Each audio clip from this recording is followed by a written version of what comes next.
la perle. Il était une fois un serpent qui aimait les perles plus que tout au monde. Il en faisait collection, l'une après l'autre, et les cachait au creux d'un vieil arbre. En passant à côté, rien n'aurait pu faire penser que l'arbre abritait un tel trésor. Comment un serpent pouvait-il se procurer des perles ? Il les volait, tout simplement.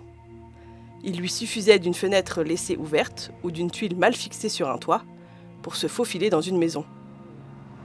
Et là, lorsqu'il trouvait des bijoux, seules les perles l'intéressaient. De retour dans sa cachette, il les regardait, les caressait, leur parlait même et s'endormait parmi elles pour rêver encore de perles. Un jour, en rentrant chez lui, il surprit un écureuil qui sortait de l'arbre en courant. « Mes perles !» s'écria-t-il en se faufilant à l'intérieur. Dès qu'il aperçut son trésor, il s'arrêta net, stupéfait. Toutes ces perles étaient bien là, mais au milieu des autres, il découvrit une grande perle noire. « Attends !» cria-t-il à l'écureuil qui s'enfuyait. L'écureuil se retourna. L'écureuil se retourna et le serpent lui dit « Attends, c'est à toi cette perle ? C'est un cadeau, je te l'offre !»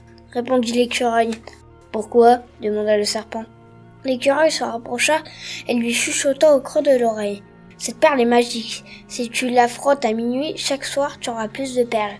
Tu seras le plus chanceux des serpents. » Le serpent lui répond « C'est très gentil, je veux bien partager mon trésor avec toi. » « Merci beaucoup, dit l'écureuil, et il remonta dans son arbre. Le serpent lui proposa de venir habiter chez lui. L'écureuil accepta et s'installa dans le même arbre un petit peu plus haut. À minuit, ils se retrouvèrent dans le nid du serpent pour frotter la perle. Ça ne marcha pas. L'écureuil s'était trompé de perle parce qu'il a des milliers de perles noires. Il retourna rapidement chercher la vraie perle dans le creux de leur arbre.